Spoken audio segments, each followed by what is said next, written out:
दिल्ली के लाजपत नगर में दो दोस्त रहते हैं। एक लड़का जो जॉब की तलाश में पहुंच जाता है, वहीं पर एक फ्लाईओवर होता है। उसी फ्लाईओवर के नीचे जहां पर मर्दों की मंडी लगती थी, वहां पर वेश्यावृत्ति होती थी, लेकिन वहां औरत नहीं बल्कि मर्द वेश्यावृत्ति करते थे। आखिर मैं ऐसा क्यों कह रहा हूँ? आखिर ऐसा कुछ तो राज होगा उस फ्लाईओवर के नीचे, जहाँ से निकल करके ये बात सामने आई है। दरअसल एक लड़का जो है, जब वहाँ पहुँचता है तो उसकी बोली लगाई जाती है और उस मुँह मांगे दाम में उस लड़के को खरीद करके एक रात के लिए वो औरत अपने घर लेकर के जाती है और वहाँ पर उस लड़के के साथ पूरी रात संबंध बनाती है। और जब उससे वो खुश हो जाती है तो फिर उस लड़के का कॉन्टैक्ट नंबर लेती है और कहती है कि मैं तुम्हें जब भी बुलाऊं तो तुम चले आया करना और मेरी इच्छाओं को पूरी किया करना। अब जैसे ही लड़का ये बात सुनता है, वो पहले तो आनाकानी करता है, लेकिन वो कुछ समझ पाता है इससे पहले महिला उसको भेज देती है और कहती है जो बातें हैं वो फ़ोन पर कर लेंगे। लेकिन जो लड़का था वो परेशान था, हैरान था कि आखिर अब होगा क्या। और उस काम के एवज़ में उस लड़के को तकरीबन 25,000 रुपये मिले थे, केवल उसको एक रात बिताने के लिए, जो उसकी 2 महीने की लगभग सैलरी हुआ करती थी। तो चलिए जानने वाले हैं कि आखिर ऐसा क्या था और आखिर ऐसा क्यों हुआ। नमस्कार, प्रणाम, मैं अविनाश। वारदात तक के एक नए एपिसोड में आज इस सच्ची घटना के साथ आप लोगों के बीच में आया हूँ। ये सच्ची घटना जो बिहार से शुरू होती है। बात कर रहा हूँ मैं 11 फरवरी 2015 की। और इसी बिहार का एक ज़िला लगता है मधुबनी, और इसी मधुबनी में एक परिवार रह रहा होता है, जिस परिवार के मुखिया जय शाह होते हैं। उनके परिवार में उनकी 2 बेटी और 1 बेटा होता है और घर में धर्मपत्नी भी होती है। ये जो 5 लोगों का परिवार था, बहुत ही सुखी परिवार था और वक्त इनका अच्छे से कट रहा था। वक्त का पहिया बहुत तेज़ी से चलता है और धीरे-धीरे परिवार में जैसे जैसे बच्चे बड़े होते हैं वैसे वैसे खर्चा भी बढ़ते जाता है। जो जैसा होते हैं वो मजदूरी का काम करते हैं और दिन भर मजदूरी करते हैं। जो भी 400 रुपये 500 रुपये मिला करते थे, उस पैसों से अपने परिवार का गुजारा किया करते थे। लेकिन आखिर इन पैसों से गुजारा होगा भी तो कब तक होगा? अब यही सोच करके जो जैसा होता है परेशान होते हैं। तब तक उनका जो बेटा है वो धीरे धीरे अब बड़ा हो चला था, यानी तकरीबन यही कोई 19 साल के करीब का हुआ था। 19 साल का लड़का तो हो जाता है और ऐसे ही जब वक्त कटता है तो कुछ समय बीतने के बाद ही जो लड़का है वो अपने दोस्त से बात करता है और कहता है कि उसको कोई जॉब चाहिए और वो दिल्ली आना चाहता है। इस पर जो उसका दोस्त था वो कहता है कि ठीक है, अगर तुम्हें आना हो तो तुम आ सकते हो। अब इतना बस कहने की देरी थी और इस लड़के को सुनने की देरी थी, और इसीलिए जो लड़का अपने परिवार से बातचीत करता है, अपने पिता से बात करता है और अपनी माँ से बात करता है। कहता है कि उसको दिल्ली जाना है और वो अपने दोस्त के पास जाएगा, वहाँ पर उसको अच्छी खासी जॉब मिल जाएगी। वहाँ से तकरीबन उसको 13-14 हज़ार रुपये मिलेंगे। तो खा पी करके टोटल अगर 10,000 रुपये भी बचते हैं तो बहुत ही बचते हैं। अब मैं आप लोगों को भेजूँगा तो आप लोगों का काम अच्छे से घर का चलेगा। अब जो पिता है वो भी हामी भर देता है। वो कहता है कि ठीक है, लड़का घर ही पे रह रहा है तो इससे अच्छा कि जा करके 2 पैसे का काम करेगा तो बेहतर ही हो जाएगा। अब इसीलिए जो लड़का है जिसका नाम सूरज होता है, सूरज अपने सामान को पैक करता है और अपनी 2 बहनों, यानी कि एक का नाम गुड़िया होता है तो दूसरी का नाम सुहाना होता है, और जो उनकी माँ होती है उनका नाम बबीता देवी होता है। अब सूरज उन लोगों से विदा लेता है और विदा होकर के वो सीधा ट्रेन पकड़ता है और दिल्ली के लिए निकल जाता है।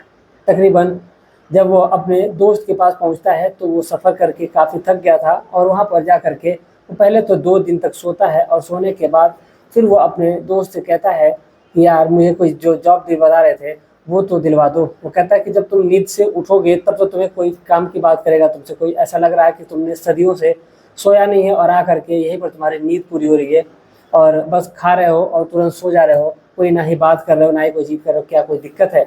इसमें लड़का कहता है कि नहीं, कोई दिक्कत की बात नहीं है, बस ऐसे ही मैं थोड़ा सा परेशान था। वो लड़का कहता है कि ठीक है, तो चलो मैं तुम्हें अपनी ही कंपनी में जॉब लगवा देता हूँ। वो कहता है कि ठीक है। अब सूरज वो अपने दोस्त के साथ चला जाता है और जा कर के उसकी कंपनी में ही जॉब करना शुरू कर देता है। और लगभग लगभग 1 महीने का धीरे धीरे वक्त गुजर जाता है और वक्त गुजरने के बाद जब उसकी सैलरी मिलती है, तकरीबन उसको 15,000 रुपये की सैलरी मिलती है, जिसमें खर्चा भी रखना था उसको और बचा को करके टोटल घर पे 60,000 रुपये ही भेज पाता है, क्योंकि रूम रेंट भी देना था, खर्चा था, उसका भी अपने पास भी रखना था। और इसी प्रकार से जब उसके पास पैसे कम बचते हैं तो अपने दोस्त से कहता है कि अरे यार मैं तो परेशान हो गया हूँ, आखिर तुम बताओ कि अब कैसे गुजारा होगा इतने में।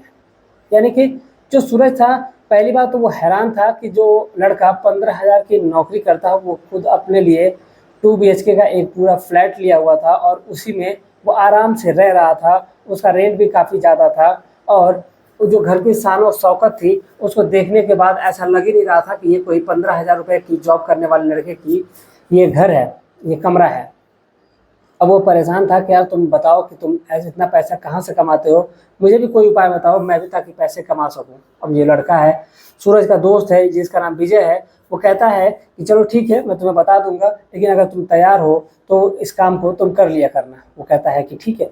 और वो शाम रात जब होती है, रात के लगभग जब 9 बजते हैं, अपने दोस्त यानी कि सूरज को लेकर के विजय अपने जो काम होता है शाम को वहीं पर चला जाता है। उसको एक लाल कलर का कपड़ा देता है और कहता है कि इसको गले में बांध लो और जो भी आएगा तुम उसके साथ चले जाना, वो तुम्हारे साथ वक्त गुजारेगी और तुमको उसके बदले में पैसे देगी। अब इतने जब बस सुनने की सूरज को देरी है, वो कहता है कि नहीं, चाहे मैं दुनिया के कोई भी काम कर लूँगा, लेकिन इस काम को मैं बिल्कुल नहीं करूँगा, चाहे जो भी हो जाएगा। कहता है तुम मुझसे जितने भी बड़े काम करवा सकते हो करवा लो, लेकिन इस काम को छोड़ करके। लेकिन जो विजय होता है वो कहता है कि ऐसा बिल्कुल नहीं है, तुम चाहो तो कर सकते हो, नहीं चाहो तो मत करो, मुझे कोई ऐतराज़ नहीं है, मैं तो चला अपने काम पे। और इतना कह करके सूरज का जो दोस्त है विजय अपने गले में लाल कलर की पट्टी बांधता है और वहाँ से सीधा उसी लाजपत नगर के फ्लाईओवर के नीचे पहुँच जाता है, जहाँ पर मर्दों का बाजार लगता है। और कुछ ही देर बाद एक गाड़ी आती है और उस विजय को अपनी गाड़ी में बिठाती है और लेकर के चली जाती है। अब अगली सुबह जब विजय आता है, यानी कि तकरीबन यही कोई 6 बजे का वक्त होता है, विजय अपने कमरे पे आता है तो उसके पास ढेरों सारे पैसे, तकरीबन उसके पास 17-18 हज़ार रुपये करीब थे और उनको लेकर के वो गिनते हुए घर के अंदर प्रवेश करता है। तब तक ये जो सूरज है वो देखता है और कहता है कि तुम्हारे पास इतने पैसे कहाँ से आए। तो कहता है जिस काम के लिए मैं तुम्हें भेज रहा था, शायद तुम गए होते तो तुम भी आज इतने पैसे ले करके आते। अब सूरज को समझते देर नहीं लगती है, वो कहता है कि चलो ठीक है, शाम को हम भी चलेंगे। दोनों कंपनी जाते हैं, कंपनी से जब शाम को वापस आते हैं उसके बाद दोनों अच्छे से तैयार होते हैं और तैयार होकर के गले में लाल कलर का पट्टा बांधते हैं और वहाँ से निकल जाते हैं उसी लाजपत नगर के फ्लाईओवर के नीचे। और वहाँ पर मर्दों की मंडी में दोनों शामिल हो जाते हैं और विजय सूरज को समझाता है और कहता है कि यहाँ पर गाड़ी आएगी और तुम्हें बुलाएगी अंदर, तुम बैठ जाना और वो तुम्हारे साथ पूरी रात मस्ती करेगी, तुम भी उसके साथ करना, बदले में तुम्हें वो पैसे देगी, मोटी रकम देगी और तुम लेकर के आराम से घर आ सकते हो।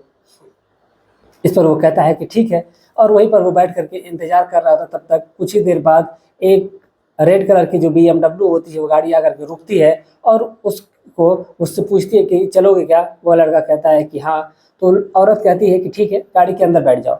और उस लड़के को, यानी सूरज को, महिला अंदर बैठाती है और लेकर के अपने कमरे पे पहुंच जाती है। जब अपने कमरे पे पहुंचती है फिर उस पूरी रात ये दोनों मस्ती करते हैं। मस्ती करने के बाद सुबह जब होती है, सुबह को सूरज उठता है और निकलने के लिए अपने घर से तैयार होता है। वो औरत उस लड़के को तकरीबन 20,000 रुपये देती है और कहती है कि तुमने मुझे खुश कर दिया, मैं बहुत दिनों से इसकी तलाश में थी, लेकिन कोई ऐसा मर्द मुझे मिल ही नहीं रहा था। मैं वहाँ से भले किसी को उठा कर खिलाती थी, लेकिन तुम्हारी इतना सुख कोई मुझे दे ही नहीं पाता था। मैं तुमसे खुश हुई। एक काम करो, तुम मुझे अपना नंबर दे दो, मुझे अब वहाँ जाने की ज़रूरत नहीं है। जब भी मुझे ज़रूरत लगेगी मैं तुम्हें बुला लिया करूँगी। इसके बाद में मैं तुम्हें अच्छे खासे पैसे भी दे दिया करूँगी। और पहली बात तो ये है कि मैं विधवा हूँ, मेरा पति है नहीं और मेरे बेटे हैं जो वो बाहर रहते हैं, तो मैं तुम्हें जब भी बुलाया करूँगी तुम चले आया करना। अब इस सूरज जो है वो कहता है कि ठीक है। अब ऐसे ही वक्त कटता है और वक्त कटने के साथ साथ इधर जो सूरज है, अब दिन पर दिन उसके पास पैसों की कोई कमी नहीं रहती है और अपने पैसे जो है वो अपने घर पे भेजने लगता है। परिवार वाले भी खुश और उनका घर द्वार सब कुछ बनने लगता है। और इधर वो परेशान गाँव वाले हो जाते हैं कि आखिर सूरज ऐसा कौन सा काम कर रहा है जो इतने पैसे कमा रहा है कि इतना बड़ा घर आलीशान बन रहा है, इन सबों का गाड़ी ली गई और शान शौकत से ये लोग रहने लगे हैं।